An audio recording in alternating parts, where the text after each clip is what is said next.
good night. This is U.S. Immigration Attorney Sharifa Tharp. I'm here live to take your U.S. immigration related questions. Go ahead and put your questions in the comments now. I'm here to answer your questions. It's so good to join you tonight, and I'm looking forward to your questions. So put those questions in the comments. That's why I'm here. So one thing I want to start with is the title is Getting Protection from Deportation. And what does that mean? And what I have to tell you is that there's no one way to do that. There are multiple ways to do that.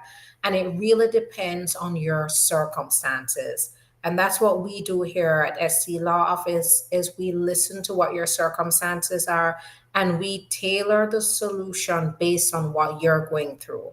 That is what we have to do now because there's no one size fits all. There are multiple ways. My piece of advice, though, and I'm saying this because it's essential, you must make sure that you are looking at your options, be proactive. That's the number one thing we can say. As an attorney who is on the front lines right now, who is in it, we're helping clients to come out of detention, we're helping clients to be able to fight their deportation. One common thing that we have noticed, it is much more advantageous to be able to show ICE or the court that you qualify for something, you qualify for relief, and that's why you should be released, or that's why they shouldn't move forward with detention, or that's why the judge should release you on bond.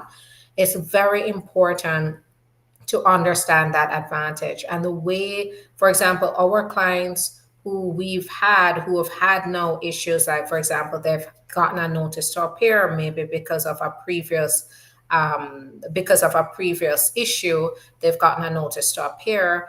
In those cases, we can now show, well, since that last issue, our client now qualifies, for example, the T visa.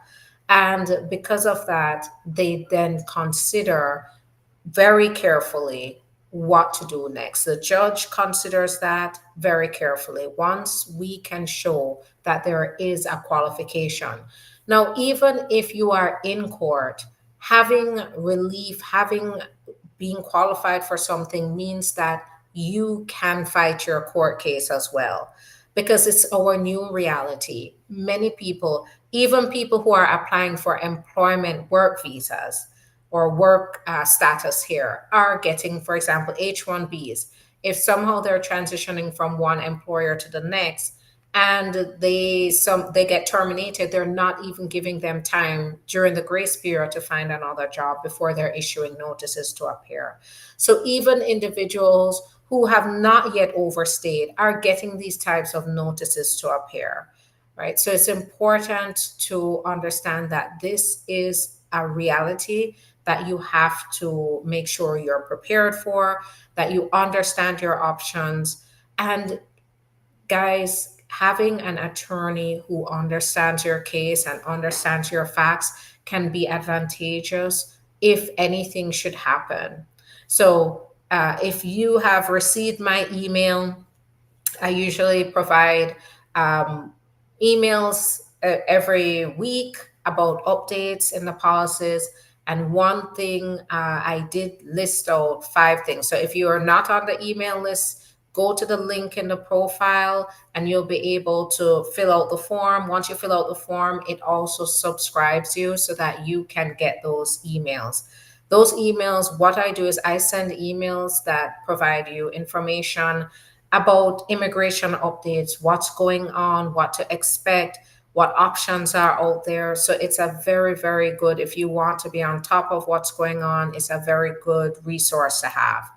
And there were a number of steps because now they're ramping up immigration enforcement in certain cities like Chicago, New York. We're already seeing it in Washington, D.C. with the National Guard. And there's a list of things that you should be thinking about or doing. So one is making sure that you have access to an attorney. That attorney has what's called a signed G28 document, and what that document does is it allows the attorney, in the case something happens with immigration, it allows the attorney to submit that G28, and the attorney can get more access to you quickly. Why I say that is because when we already represent our clients, if something happens, we can quickly present the proof that we represent them and talk to them and get started on getting them out of detention or helping them through their immigration court case. What happens is after one is detained, communication gets very difficult, and things happen very fast. The officers are moving very fast. Within 24 hours, people are being moved across the country, right? From Florida to Texas within a few hours, within a day. They're moving people all over the country. Even if they're not living there, they're moving them to detention centers all around the country. And so when you're having a hard time with communicating outward to find an attorney, even to contact your family, can you imagine on the side of immigration enforcement what they're doing? If they're making a move to deport you very quickly, you have it hard to even contact somebody fast enough to act on your behalf. Well, having an attorney who can then quickly contact them and show them proof that they're represented can be a way to stop you from being deported and help you to get on track with your defense quickly. So make sure that you explore that. The first step is to schedule an appointment. Talk to us about your options. Have an attorney's number on speed dial. Give that attorney's number to your family members. You can always give them our number, and if you end up in any ish situations, contact us, right? And so, or have your family contact us so that we can and share that information with your family, because in cases where you don't have a previous relationship with an attorney and then you get detained, it's the family members that are going to speak on your behalf. So now is not the time to have, secrets. Make sure you have all your documents in one place. Make sure your family knows the important information, because one thing we notice is if we talk to family, they don't know much, right? When we're trying to figure out what do they qualify for, the family member doesn't know much. So it's hard to then pinpoint what are the qualifications and how do we start a defense quickly. So just make sure you have an emergency plan. Make sure you have a point person that knows to which attorney to call and what to say, the information that they need to provide, that's laid out in an emergency plan. Make sure you do have emergency funds, because if you are detained, there are things like bond. And then when you're detained, it means you're not working, you're not supporting your family. So having an emergency fund in place is going to be essential there for your family as well. And then make sure that you are getting legal advice before anything like that happens, right? That's what we are focusing on. Now we're here to help clients, but the best case scenario is we find something before you are detained so we can be proactive, because having a pending process in place puts you in a strong position regardless. Sitting there not having anything is where you are most at risk and you're most vulnerable, believe it or not. Thank you so much for the love on TikTok. Thank you so much. I appreciate it. So, make sure that you're signing up for the newsletter so that you can get updates. I send those updates on a weekly basis, and it can provide you important information and updates on what's going on. Like I sent out that email last night about the increased enforcement. So just know, guys, there are options. People are getting approved. We continue to get approvals. we continue to move forward in our practice. I know things are different, things are more challenging, but we are still seeing results. So don't think that you are putting yourself, if you qualify for something, go for it, because we're getting approvals. Where the layperson looking in is saying, "Oh no, they're not giving out green cards anymore. No, they're not giving out asylum." Well, we have gotten all of those for our clients in this year, 2025, right? So it is happening. All right, so I'm going to go on to questions. I see questions coming in, so I'm going to start on TikTok. And I see on YouTube and Facebook and Instagram. I'm going to be on this platform, so you'll see me looking in one direction, and then I'll move along. So please put those questions in the comments, and I'll get to it ASAP. All right. Is the Dignity Act real? Yes, the Dignity Act has been proposed. Now, it was proposed, I believe, in 2023, and it was then reintroduced in this year, 2025. Now, with the Dignity Act, it is saying that they will provide certain immigrants who pass background check, who pay certain fees, who file their taxes, that they would get their work permits and protection from removal. However, this is in the early stage. I believe it's in committee, and then it has to be voted out of committee onto the floor.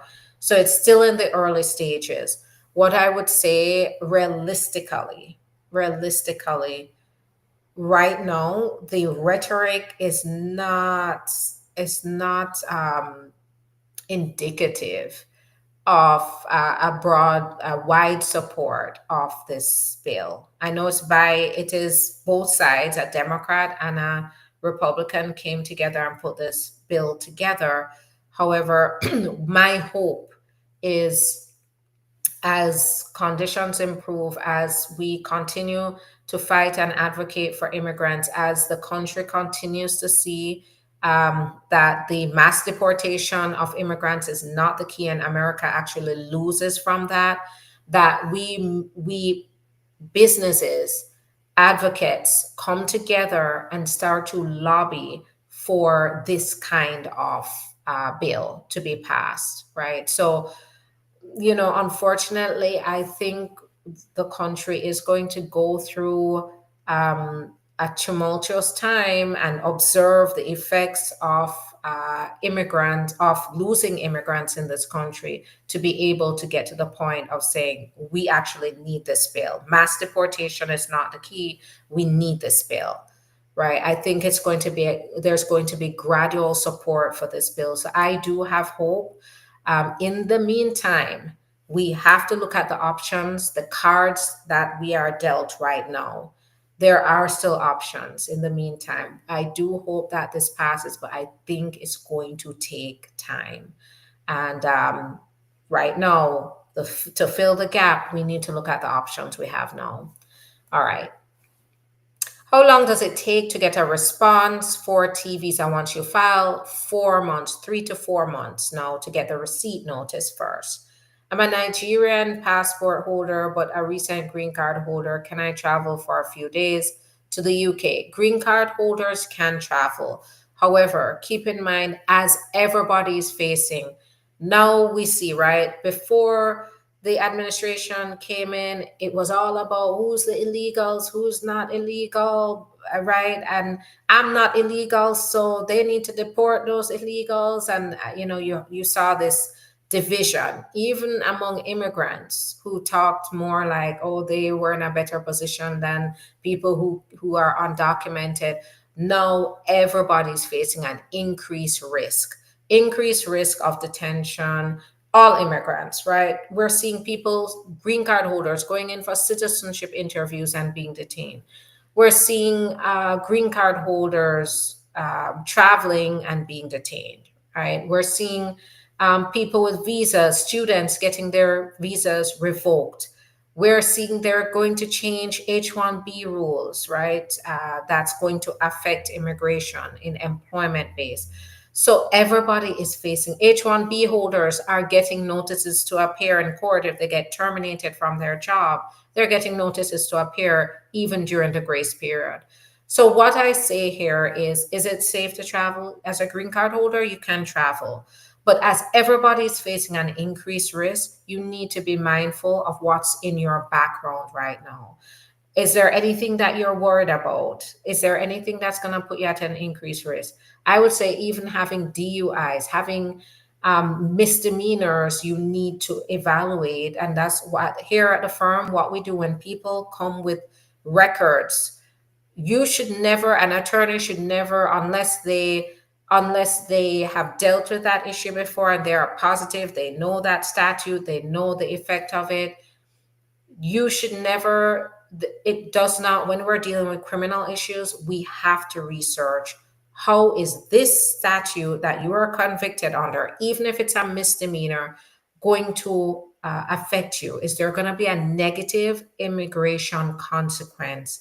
That's essential anytime there's a criminal offense. You'll never hear me just give you a definitive answer about a criminal offense, because we have to look at various aspects of the offense, even if it's a misdemeanor. So even if you're in your background, you've taken it as a simple misdemeanor, you need to understand what is the consequence of it, and how could it affect you while you're traveling. So just be mindful. How long will it take to get a work permit? It depends on what kind of work permit, family based or marriage based, 3 to 6 months.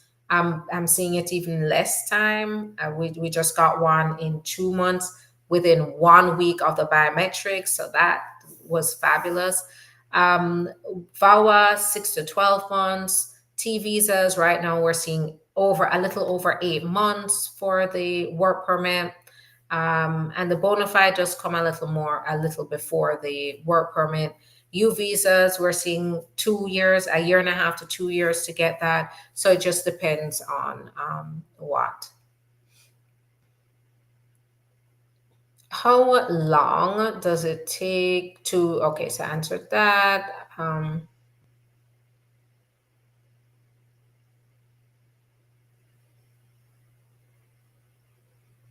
Thanks for the love. I appreciate it. Wow. 5,000 likes. I thank you for that. I appreciate that. And that means that other people are seeing the live and they are getting information that empowers them through their journey. That is the goal here, is to be informative, to let you know what's going on, let you know there are possible options. Been filed for from 2015, I-130, married daughter, would love to go on a teacher's program.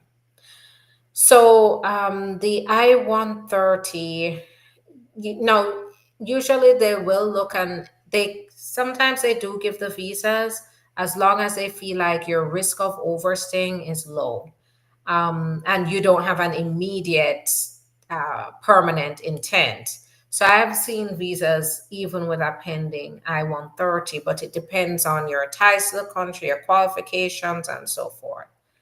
Um, Good night. I found my husband and his children, and when they went do the medical, they said, and I don't see the rest. Okay, I didn't see the rest. Something about the medical. How long those USCIS take for interview after biometrics? Right now, we're seeing interviews coming really fast. Especially marriage-based interviews are coming really fast. And keep in mind, that's not, no, here's the number one question. I got the interview so fast. Is that a red flag? Am I in trouble? And here's what I say. Always look at the interview as an opportunity. Do not dread it. You have been waiting for that moment to show them that you qualify. You've gotten it sooner, which means you have the opportunity sooner to get your green card. So go for it, right? It's only a red flag if you go in there and you screw that interview up. So don't lose confidence because you got your interview too fast. It means that you now have that opportunity to go in and basically make your case. So whenever you get your interviews early, no, it's not necessarily a red flag. It's an opportunity to make sure you put everything together and be very prepared for that interview. How many photos to take for the green card interview? So there's no number. One thing when it comes to green card, marriage based green cards, especially, is everybody thinks it's a one size fits all. Are all married couples alike? No, right? So you cannot, and I see that's where a lot of people end up getting their cases denied because they're trying to make their case like somebody else's because that person got their green card, so let's make it like theirs. But maybe as a married couple, you're not like that couple. So maybe you're just going trying too hard, right? So for example, say you don't have a joint bank account, right? And you see the next couple have they had a joint bank account and they got approved.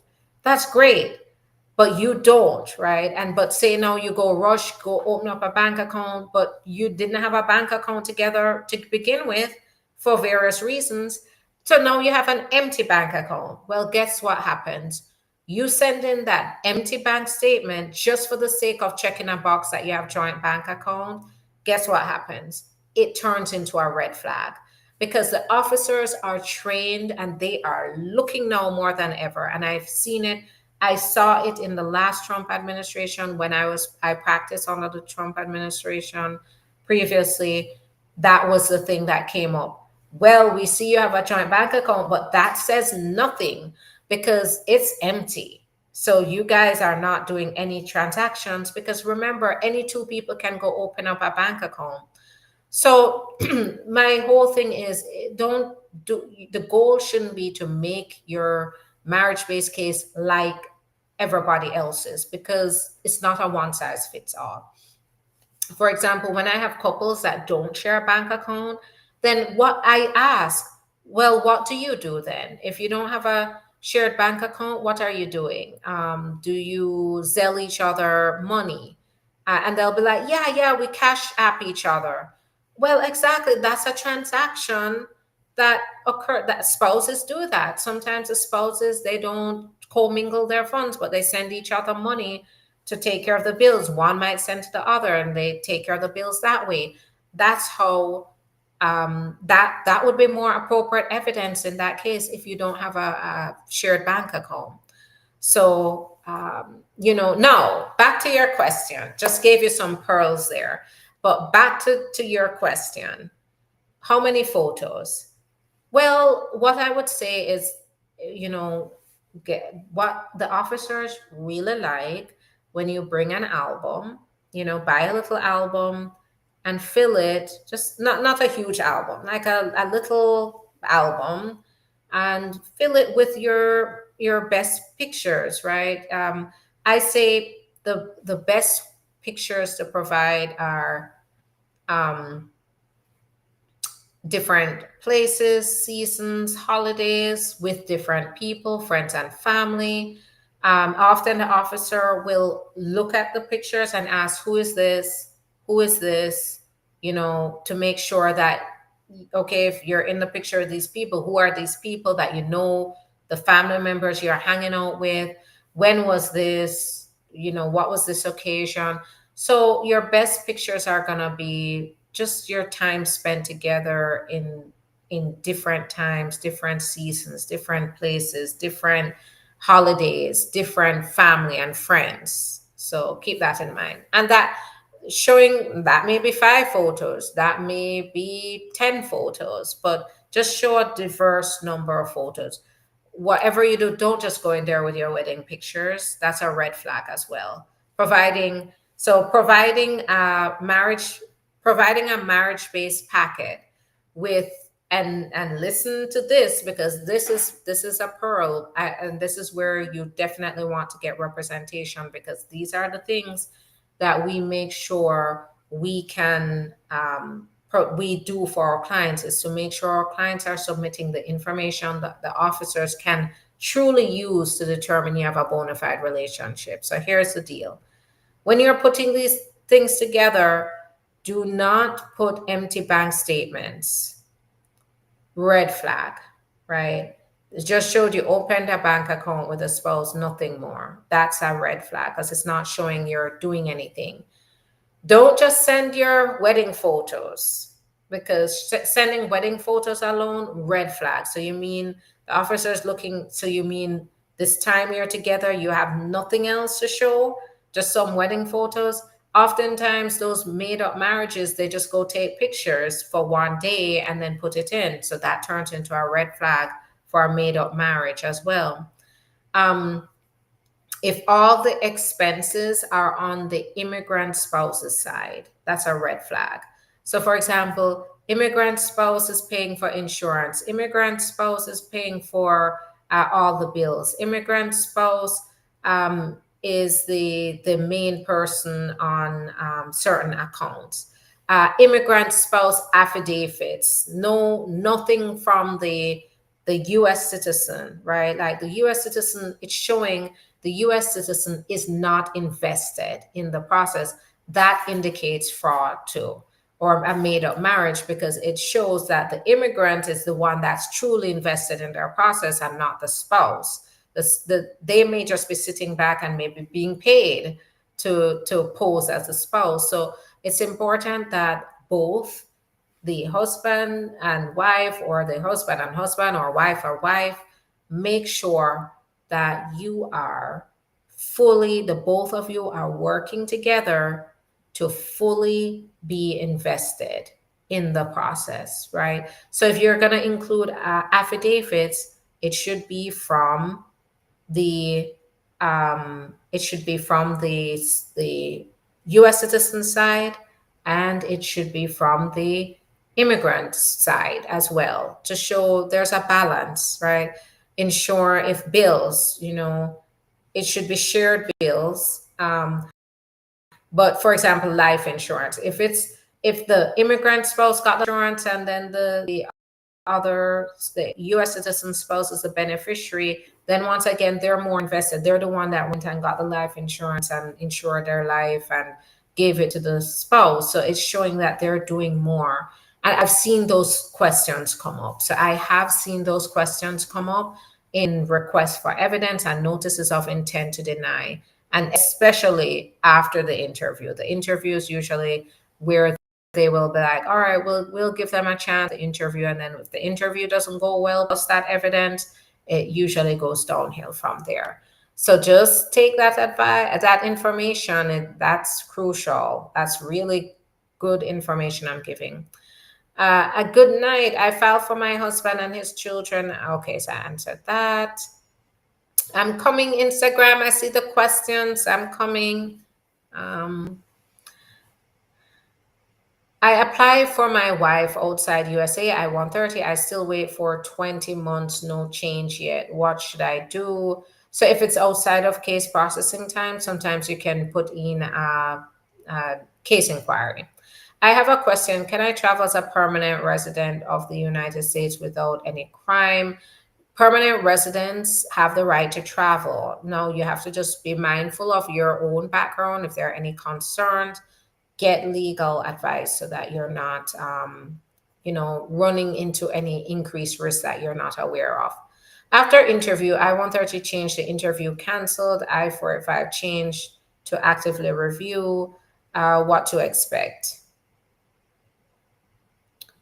So I'm not sure. It just depends on how the interview went.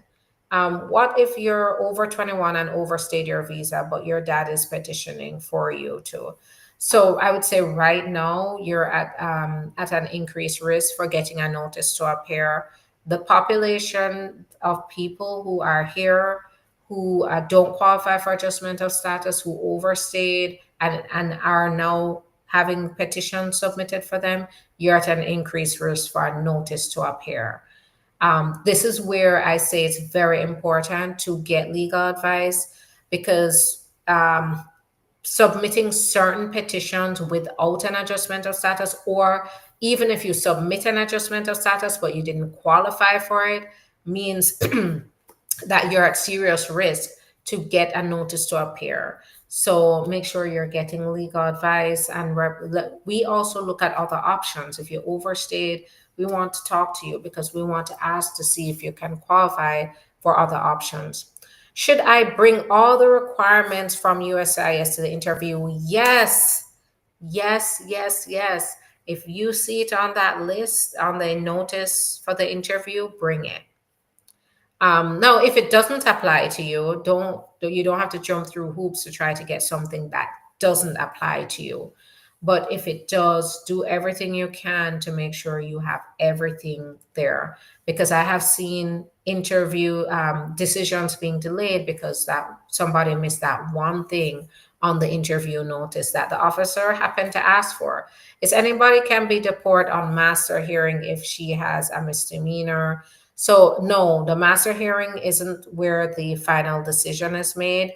The master hearing is where you would plead to the charges in the notice to appear about being deportable. So, that's where you would state your defenses, and then the judge would then say, okay, from here, set a schedule for what comes next. Sometimes maybe another hearing. If you qualify, if you have a pending process, sometimes the judge will say, okay, we'll hold off, we'll check back in a couple months to see the status of what you have pending. Or the judge might set a briefing schedule where you submit your briefs to basically detail the legal basis for why you should remain in the US and not be deported, and then set an individual hearing. Can someone who doesn't have documents travel on a plane to another state? Um, Keep in mind that that's a huge risk. That they are pulling people out of cars, traveling in cars right now. So can you imagine going through the airport, going through TSA, going on the plane, scanning your passport, scanning your boarding pass with your name on it? uh, of course, the risk is going to be much higher then. So, on anybody who's overstayed a visa, or you are here without permission, the risk is much higher at airports because it's higher everywhere. It's police are stopping people in many states. They're stopping people, and if the police suspect that you don't have your papers, they're calling ICE. They're detaining and calling ICE, or they're finding a reason to detain and they're calling ICE. Is online filing or mailing faster for spousal I-130?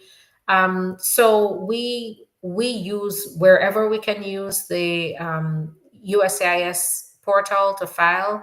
We use it. I have noticed that things tend to be processed faster through the USCIS account. So where we can, we submit through there.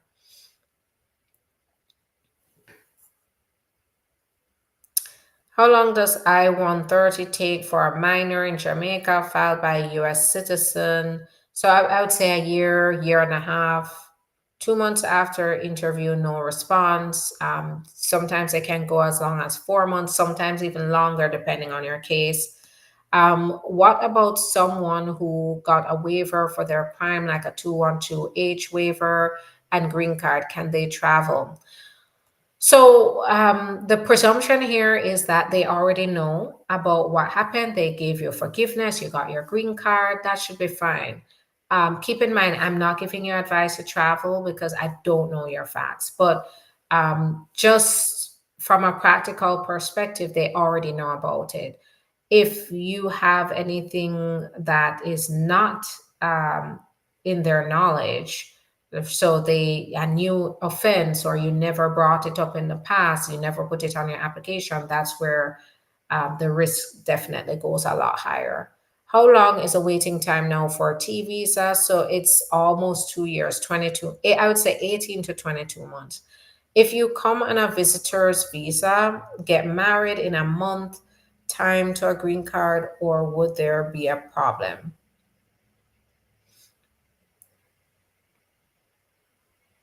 Okay.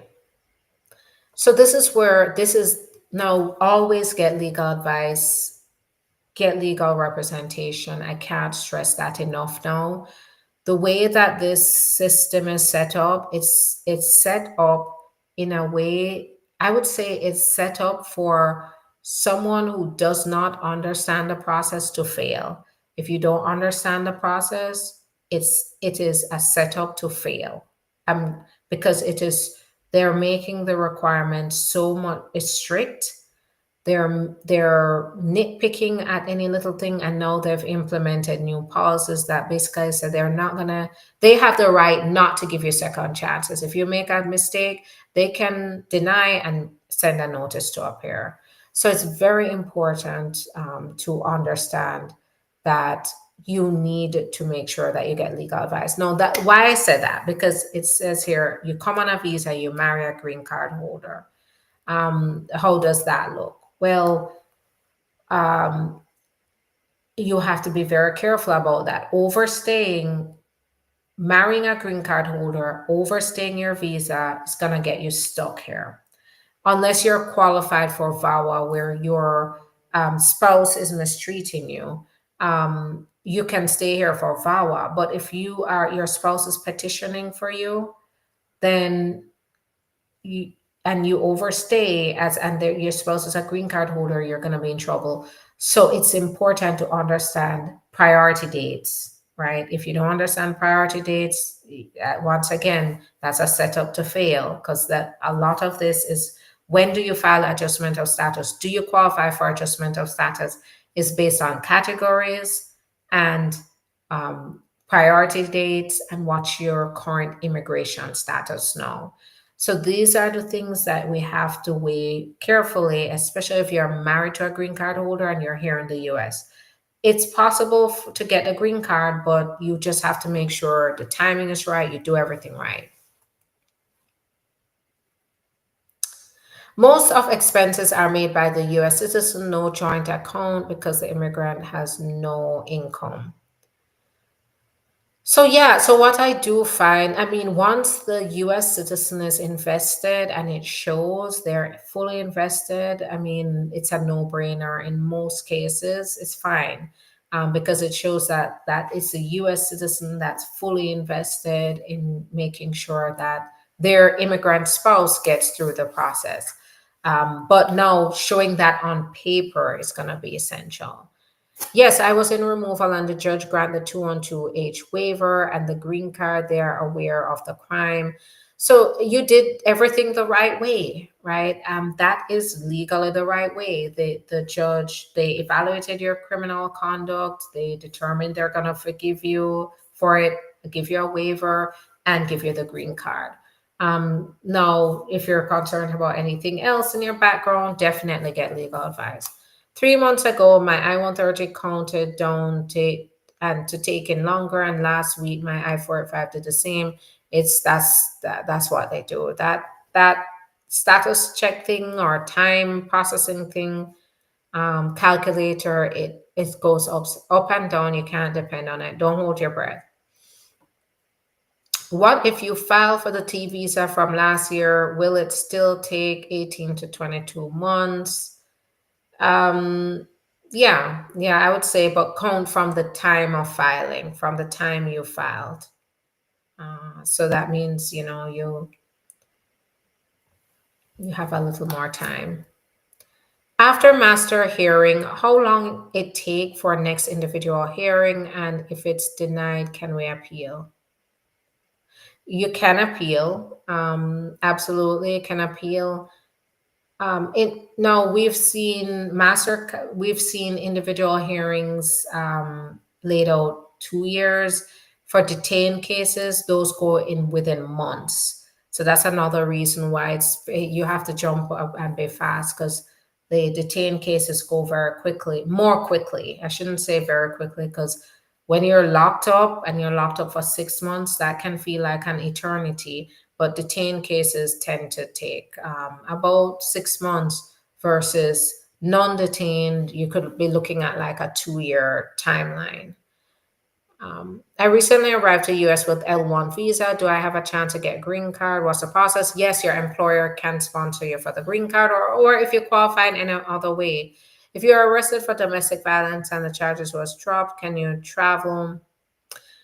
So it depends on the facts, really, because sometimes you may believe the case was dropped, but they have it categorized as something else. So you have to, and sometimes they don't update the records, and maybe in the public record is showing one thing, and if they pull that up, so just make sure you're careful. If my mom asylum was approved and I'm under 21, can transfer to me? Yeah, so yes, you would be the derivative. All right. So now I'm gonna go to Instagram and then TikTok, Instagram and then YouTube and Facebook. Thanks so much for your patience. I'm just getting so many great questions. I had a 2 year, so I'm on Instagram, everybody. So if you want to put your questions in, put those questions in now. I had 2 year green card since February 21, but I've lost it and I've applied for 10 year with my husband. I have extension 48 months since February 2023 and get divorced after stamp. Can I travel? When can I apply for citizenship? Okay, so what I would say here is based on definitely get representation, and we've luckily we have been able to intervene for clients in your exact situation before things got bad. But in your case, you applied with your spouse, then you got divorced. Did you apply for a waiver? If you have not submitted a waiver, then you are in danger, right? Because you in there, they don't care if they don't see that, if they see the divorce and they don't see where you submitted a waiver to apply on your own without the spouse, they're going to deny your case. They're not asking any questions. They're not going to be like, what happened to your spouse? They're just going to say, we see you're divorced. You're supposed to apply with your spouse unless you apply for a waiver, so we're denying. So I don't see where you did apply for a waiver. So that is the waiver is what you need to do before anything else. And I would say because it's on public record that you're now divorced, traveling with that divorce and you did not address it to immigration, they can see it another way while you're traveling. So you have to be careful. You definitely have to be careful here. I'm on F1 and badly assaulted by one drunk guy during working. It's not CPT, OPT. Am I eligible for U visa having F1 status? It's a possibility. Yes. I mean, I would give us a call and talk to us. Absolutely. It could be an option, but we need to talk to you to get the facts here. We have to look at what happened. Was it reported? What was the person arrested and convicted? We need to understand all of those facts. We did have a client who was also severely was battered, assaulted and battered in public by a man as well, and she does have her deferred action through the U visa now. So, but we need to talk because that case may be different from yours, just depending on what happened. I had a 2 year. Okay, so I answered that. How long after you submit your I-485 medical record after how long after before you get your interview? So I've seen it all over the place. I had a 2 year green card since February. Okay, so I answered that.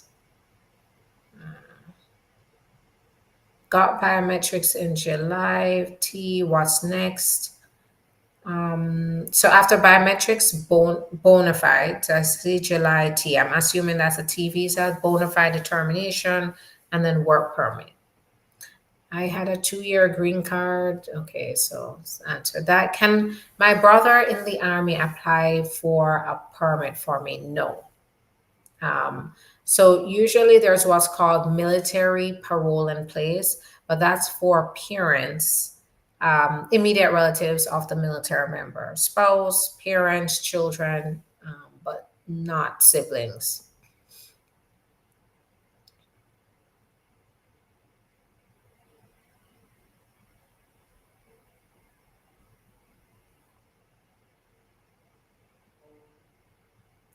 So how much you take for a VAWA case? So we talk to you first. We find out what your case looks like, what does it involve, and then we provide you a quote based on that. The consultation fee to be able to sit down and figure out a strategy, options on a strategy, is $150.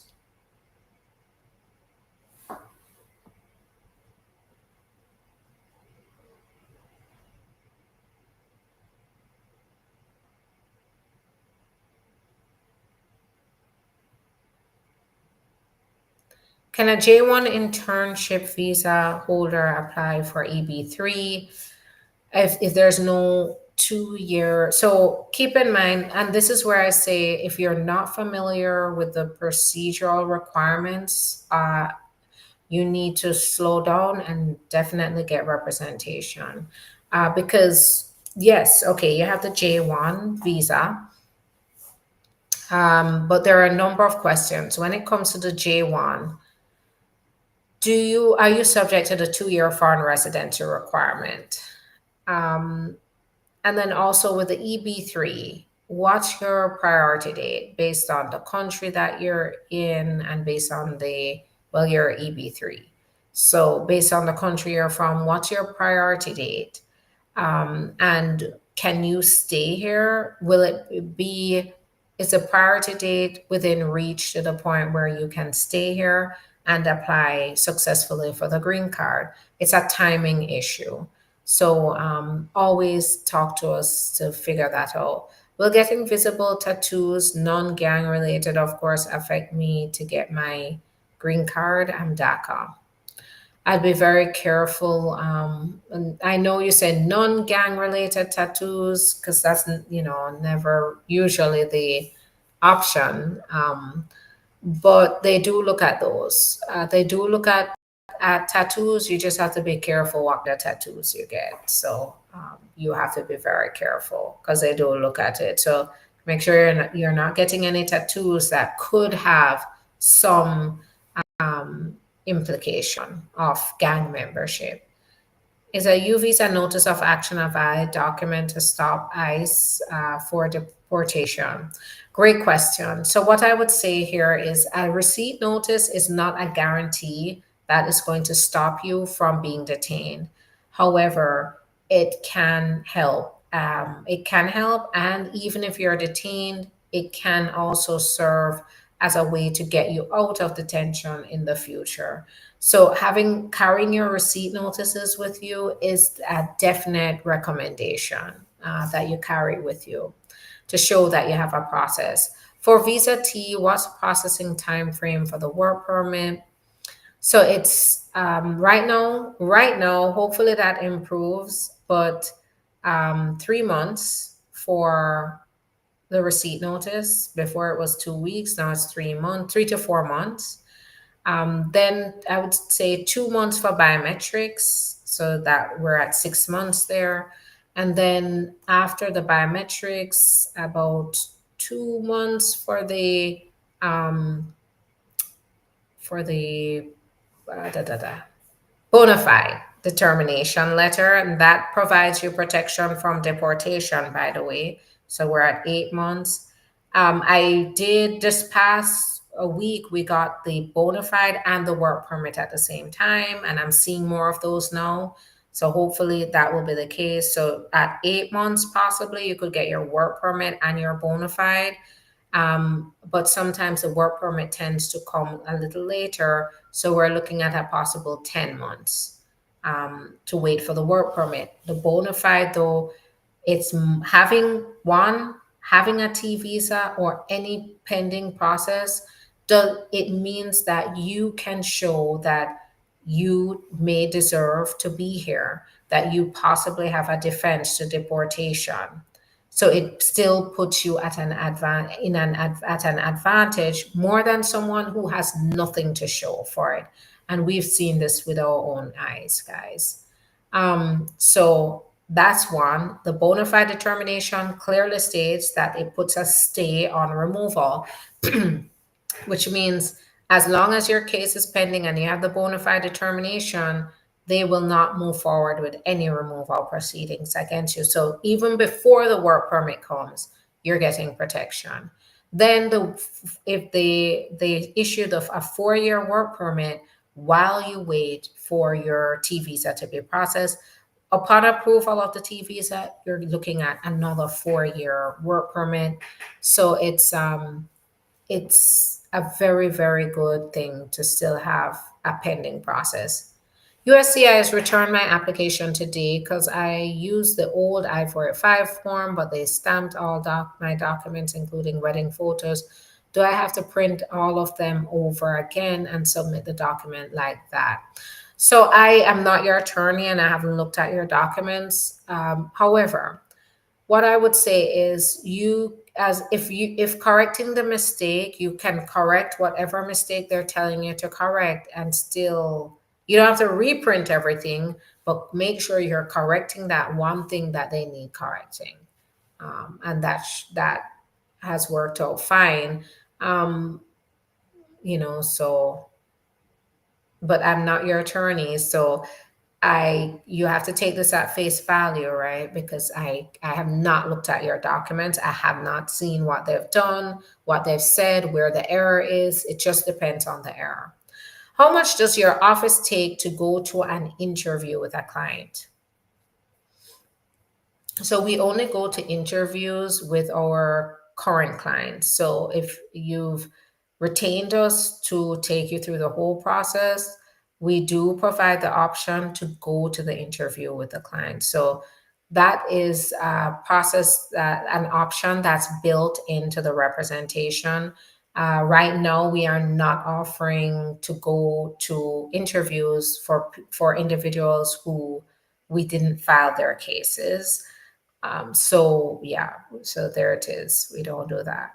Um, Now the reason for that is uh, we want to make sure we're filing everything at the standard that we should, and at the to make sure that everything is filed properly. Oftentimes, if someone comes and says, "Can you come to the interview with me? I'm really worried," sometimes the damage has already been done, right? And if the damage has already been done, just having an attorney there is not going to fix that damage that was done without an attorney.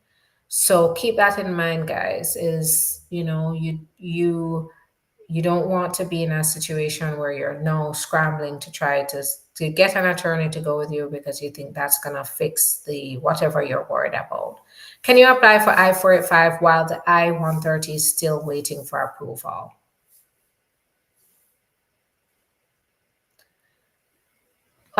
In some cases, if you qualify for I-485, yes, you can, but priority date has to be current, or maybe priority date doesn't apply.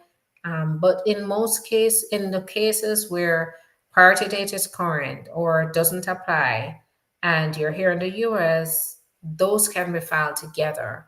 So are they still denying bond? Yes. So bond is being denied for certain individuals, especially those who have nothing, no kind of relief, they've never looked into what their options are. And they entered the country without permission, meaning they came in without the inspection. And this is a July rule. They do have a rule that the court should not be deciding that only ICE has the authority to issue bond. So that's a really tough situation for some. I mean, it's tough all around, but this is making it even tougher. And this is where I say being proactive beforehand can change the way that they look at your case. How much does your office take to go to an interview? So answer that. Good evening. Appreciate everything. May God continue to bless you. Thank you so much for that. How long after biometrics does it take for N400 interview? So we've seen anywhere from 2 months to 6 months. I do anticipate with the new good neighbor rule where they're gonna go, if you don't submit the application with all the information that they're looking for, they're gonna go interview neighbors now, or they're when they're scanning for anti-Americanism, I do anticipate processing times to get longer. So even for citizenship, guys, make sure you're on top of your game. Make sure you're submitting. Think of this citizenship now. Citizenship is going to be like this. It's like applying for the best job of your life. No more just filling out the application, adding your green card, your birth certificate, and basically those. No, it's going to be now you have to make sure you're submitting letters of character letters from friends, families, neighbors, people in your community. You now have to make sure that you are doing that. If you do have traffic tickets, any kind of tickets, you have to know, make sure you're addressing those by showing how does the good still outweigh the negative, right? Like the tickets, anything minor in your background. If you have delinquent debts now, you have to think twice about that and be able to show why is it that you're deserving of citizenship with this. So it's gotten a lot more complex, even citizenship, guys. Um,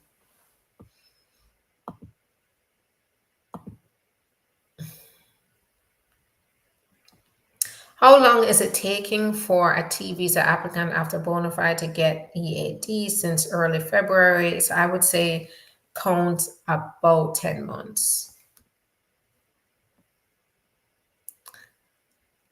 My work permit renewal for our case was set to be available by 25th of August, but I didn't receive it and a new date was given for 9th of October. Do I need to be afraid? My case is 3 years this September.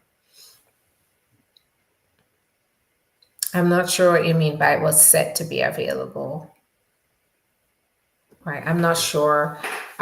Did they give you an estimated time that they were going to complete the renewal? Um, what if you submit your N400 already? Then once you've submitted it, it's time and did you do it electronically? If they call you for the interview, you have to prepare those for the interview. So make sure you still prepare those for the interview. Is it usual that USCIS resend receipt notice after 15 months of application? Thank you so much for all you do. Oh, thank you for that. I've seen that. I've seen that before. Yeah, and it's annoying because when you think, oh my gosh, I have some news coming in, it turns out to be the receipt notice. I don't know. It just I don't know if there's something in the system triggers that. Months that I applied, it's been more than 6 months. I received a bona fide. It's been more than 10 months. Yeah, now keep in mind that I'm giving estimates based on what we're seeing in the office, based on my experience with the many clients that we represent. But guys, I don't control processing times, and am definitely not like giving you a computerized, accurate timeline, because ultimately it's still case by case, and the immigration USCIS that controls that. So just keep that in mind. Thank you for comprehensive information. Thank you so much. Have you received a BFD letter, BFD EAD at the same time for a T visa application? Yes, we did. We received that last week. So, and the client is just such a great day. Client was so elated, just speechless, but screaming at the same time. I think screaming, but not words. So we got that last week, BFD and EAD at the same time. So I'm hoping that that pattern continues. We don't, because we've been seeing BFD first, bona fide determination letter first, and then the EAD comes a couple months later. So hopefully now we start to see them come together. All right. Great questions. Let's see. Any more questions on Instagram? Will I be safe once I leave the consulate after submitting my passport renewal application? Uh, it depends on what your concerns are. How best would you recommend a T visa process? That's what we do. So we do that, and we just tell our clients we do it, and we, of course, clients have to work with us, but we hold their hands through the process.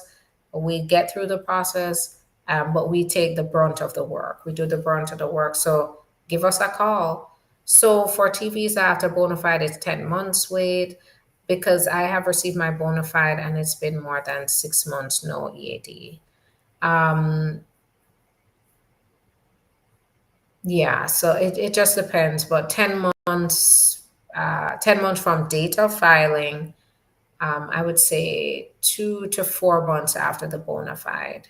But keep in mind, this is based on our experience. It does not mean that's going to be your experience. For VAWA for men, how long does it take to get a green card if you were mistreated by an American parent? The same timeline. It's going to be the same amount of time.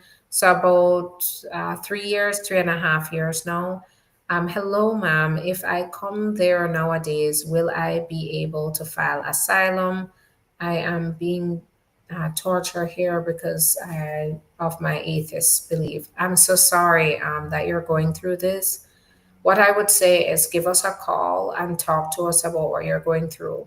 Asylum is still available, and we have applied. We had one client that got approved on August 1st, and our client applied in May.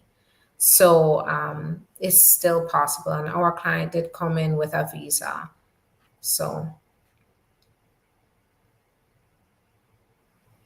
how long does it take to renew a green card? So, prepare for about a year and a half process. Will a DUI affect gaining citizenship, and when is the best time to start the process before the green card expires?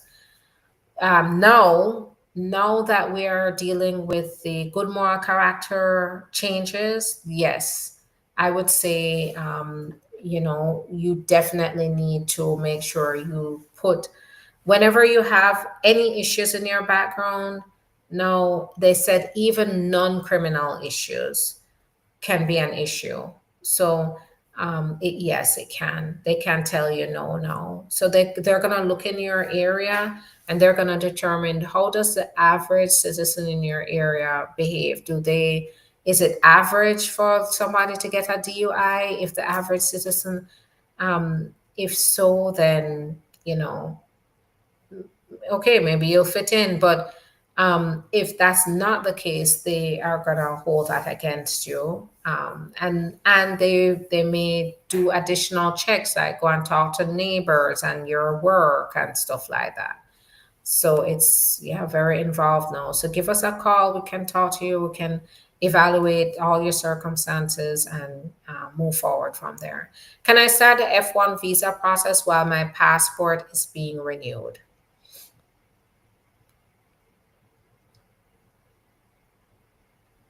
Yeah, I don't.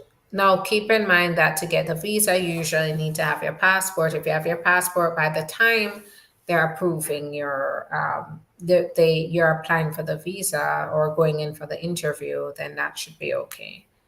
Um,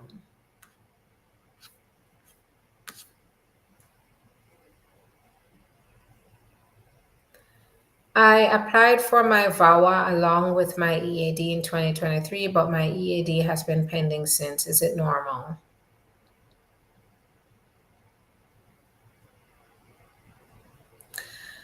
I would say no. I would say that's a long time to wait for an EAD, unless you didn't apply for adjustment of status. You just applied for VAWA. Then you'd have to wait for VAWA to be approved. But if you applied for adjustment of status with the VAWA petition, that EAD usually comes within 6 to 12 months. If I apply for a green card through a marriage, will I be able to fly while I'm waiting for my interview if I have a legit driver's license?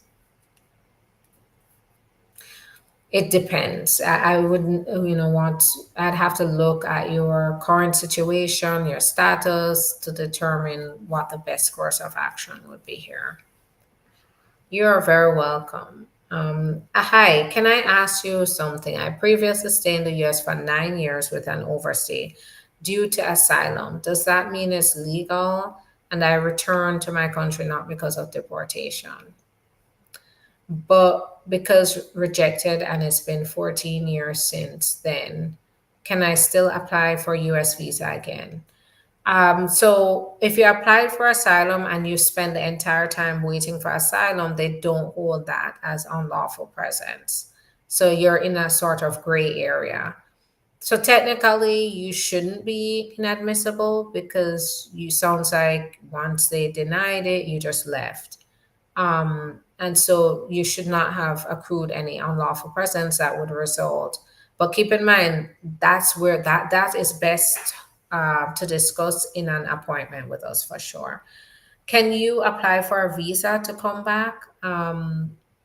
You may be able to. It just depends on your facts, your ties to your country to understand that. We don't do visitors visas though. So if you're looking at a US visitors visa, you'd have to talk to another attorney. How long does adjustment status take for approval? It depends. It can range anywhere from, I'd say anywhere we've gotten anywhere from 4 month process to over a year and a half process. It just depends on what, how are you applying for adjustment of status?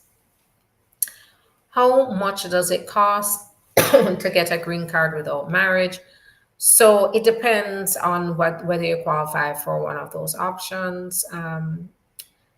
There are options, but there are multiple options. So you definitely need to talk to us in an appointment.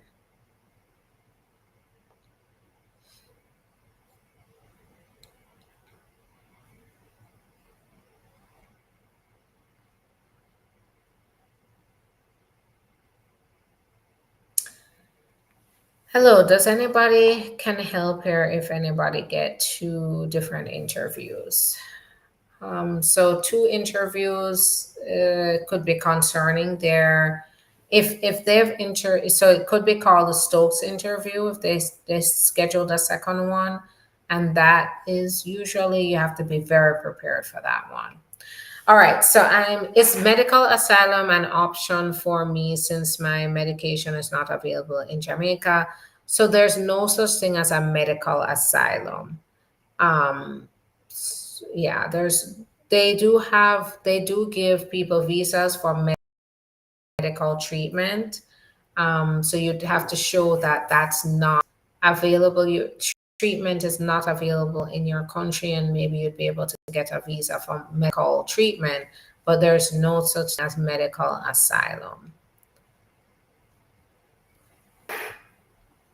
What it means when both biometrics and interviews say completed, but you only did bio 15 days. No. It could be a mistake. Can a speeding ticket avoid you for getting the T visa? I would say not necessarily. I would say no, but it depends on the facts too. But it shouldn't. Can class 3 and 5 felony affect my I-130 petition filed by my stepdad? Yes, it could. We would have to evaluate what those were. Can one do divorce without the help of a lawyer? Not complicated. I'm not a divorce attorney, so you'd have to talk to a divorce attorney in your state. What it means when both biometrics and interviews say completed but only did bio. 50 days, no. It may be an administrative error. After being granted asylum, how long before I apply for the green card? 1 year, as long as you stay in the US continuously for 1 year. Can I adjust my status if I have a past removal proceeding and come back to the US now with 212 waiver and I-94? It may be possible. Yeah. Can class, how does it how long does it take to get EAD after biometrics taken for marriage base? So we just got one within 1 week after the biometrics. So that's how short it could be. After being granted asylum, so I answered that. Good night. How long? I want 30 over 21. I do it in 2022 for my three children. Only my daughter under 21. 5 to 7 years for that process. Immigration judge ordered me removed 8 years ago. Went out of country. I come back now with 212 waiver. Can I add? So it's great. If you came back with a waiver, then that means that you're doing it in a way that puts you at an advantage. But I don't know what your options are. So,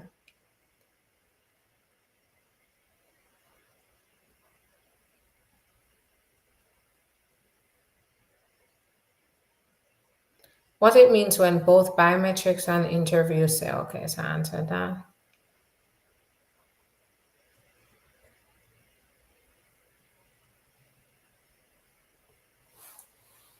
My nephew just got rejected for I-485 due to his wife not qualifying financially. What can he do? Get a co-sponsor. He needs somebody who can make the income. And this is where I say, so here's another very important piece of information. Never, ever underestimate or overlook this document, the affidavit of support. Without it, you will not be approved. So get it right. It's about income of your sponsor. If your sponsor doesn't make enough income, you have to get a co-sponsor. Can a green card be denied because of negligent driving second degree? It's the only thing on record. It depends on the facts. It just depends on the facts. So what happened, what the charges were, what do they say the charges mean in the state? Um, can my attorney join virtually for my interview? Not usually by phone. Sometimes they will, but they'll let the attorney know whether they're going to allow that. So that may be possible. Sometimes they can call the attorney. Sometimes the officer will allow the client to call the attorney. Is it possible to join military without green card? I got asylum approved. Oh, congrats. I believe you do need a green card. I'm not a military recruiter, but I believe you do need a green card, at least.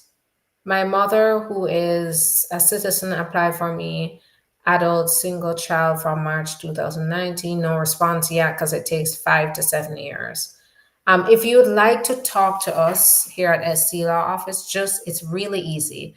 Go to the link in the profile, go to the link in the description of the video, click on that link, and then you can schedule your own appointment. Just go through the form.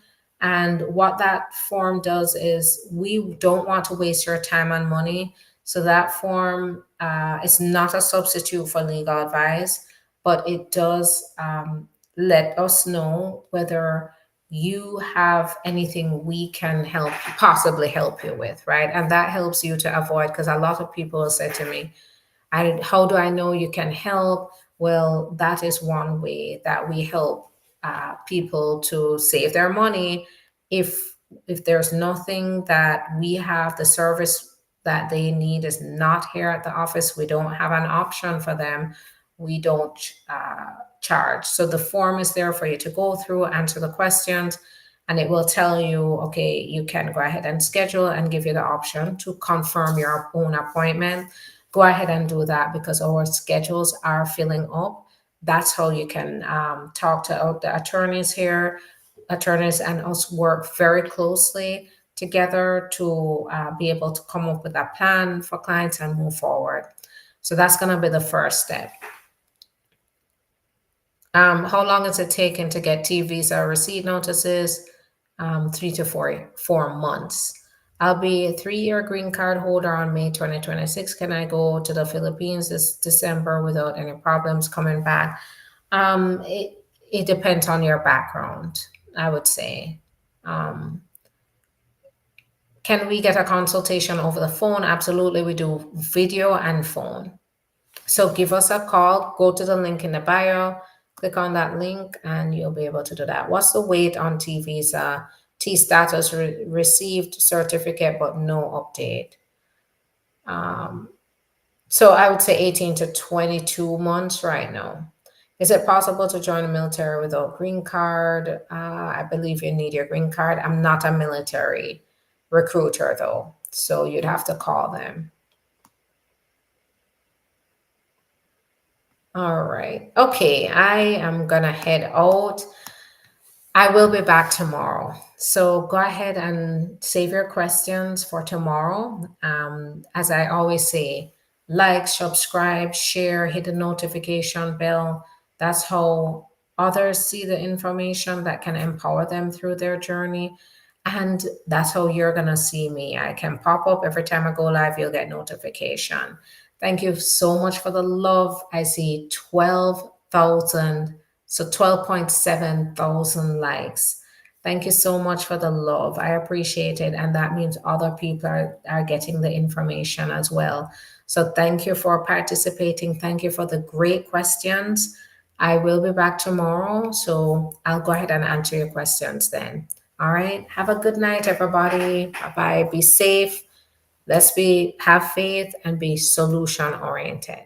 All right. Bye bye.